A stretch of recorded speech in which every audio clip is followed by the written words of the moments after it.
Hello and thank you for joining us. My name is Ben Sheen, one of the managing editors here at Stratfor, and with me today is South Asia analyst Faisel Pervaiz to talk about the most recent terror attack that took place in Pakistan.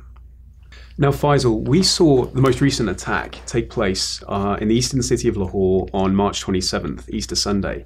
This was the biggest attack that Pakistan has seen in 15 months, killing around 70 people, of whom 29 were children. Can you give us a little bit of context, the security situation in the country, what actually led up to this attack, and how's Pakistan dealing with this?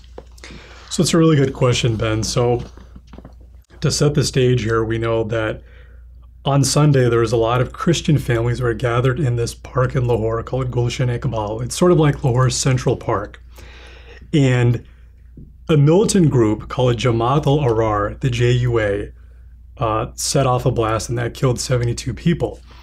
Now, in a country such as Pakistan, where the daily headlines are constantly filled with news of attacks, this one stood out for one really big reason, and that is for its scale.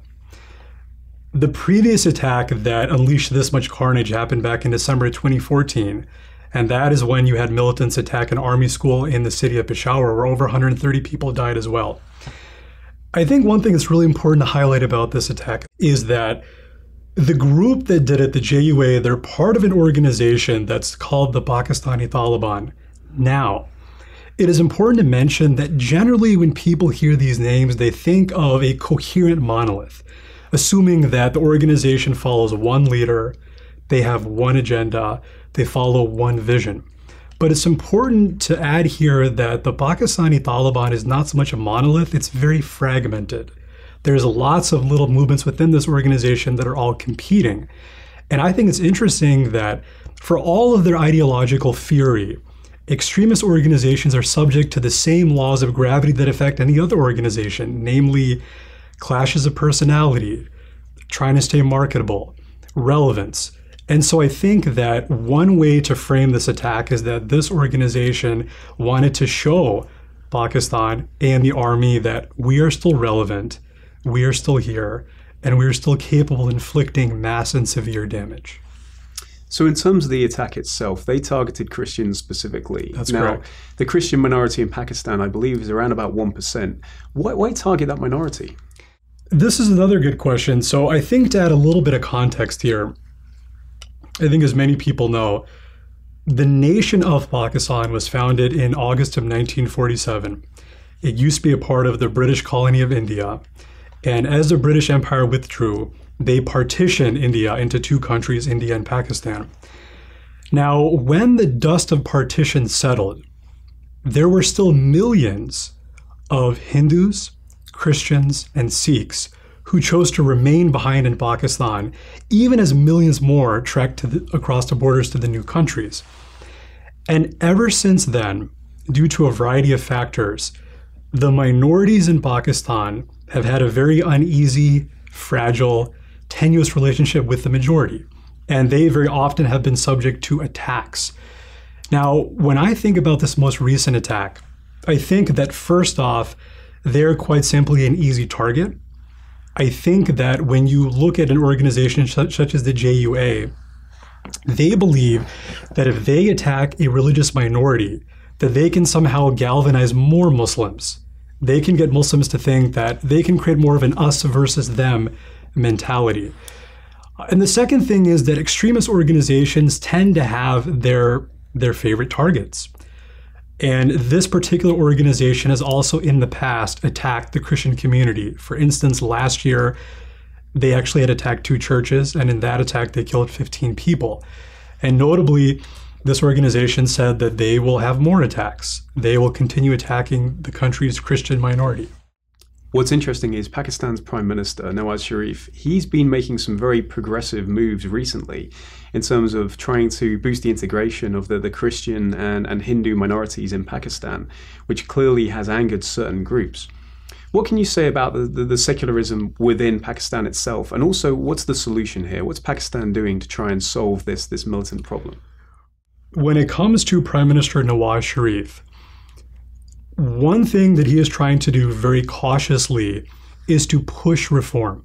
But he recognizes that he is constrained by these very deep-seated and inflamed emotions around the issue of religion and extremism.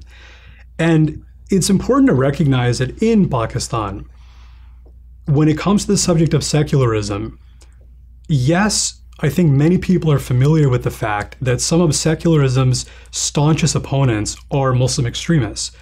But I think what Sharif is hoping to do is also galvanize this other group of people who are secularism's most staunch defenders, and these are also Pakistanis, they're also Muslims. I think it's notable that recently there was an execution in Pakistan. There's a man named Mumtaz Qadri. The story behind him is that in 2011, he was assigned to be the bodyguard of the Muslim governor of Punjab. His name is Salman Taseer. Now, Salman Taseer was a progressive. He wanted to advance the cause of human rights. And he in particular was speaking out against Pakistan's blasphemy laws, in which basically, if you were considered to have insulted Islam, and there's a very loose definition of this term here, then you can get arrested. Salman Taseer was criticizing that there was a Christian woman named Asiya Bibi who was arrested because she had allegedly insulted Islam. So his bodyguard, Qadri, was so incensed by this that he ended up shooting and killing him. Now, recently, in what I think is a very bold move, Pakistan went ahead and executed Qadri. Now, of course, if you're sitting in the prime minister's chair, if you're Nawaz Sharif, you know that any move that you take is going to lead to some sort of backlash. So the question really isn't what can I do that will maintain the peace? The question is, between my different options, what's the least difficult one? What's the least bad outcome? And so what I think we're seeing in Pakistan is very interesting in that you are seeing that very deeply ingrained conservative camp, and they're now coming out and they're showing the resistance. And of course, not all of them are violent. There's a fringe that's violent, but many of them are just peacefully protesting. But then you have that other secular wing that is also saying, they've clamored for a very long time, that we want Pakistan to be what in our view was the founder, Muhammad Ali Jinnah's initial intent for this nation, which was a secular nation where even if Muslims form the majority, that the rights of minorities were protected. So I think going forward, unfortunately, we're going to see more of these attacks. But I think nonetheless, the Prime Minister is still going to, again, very cautiously try to advance an agenda of reform. Well, hopefully, over the long run, cooler heads will prevail. Absolutely. Faisel, thank you so much for talking about this with me today. It was my pleasure, Ben. Thank you. Thank you. For more on the situation in Pakistan and in South Asia in general, please continue to read Stratfor.com.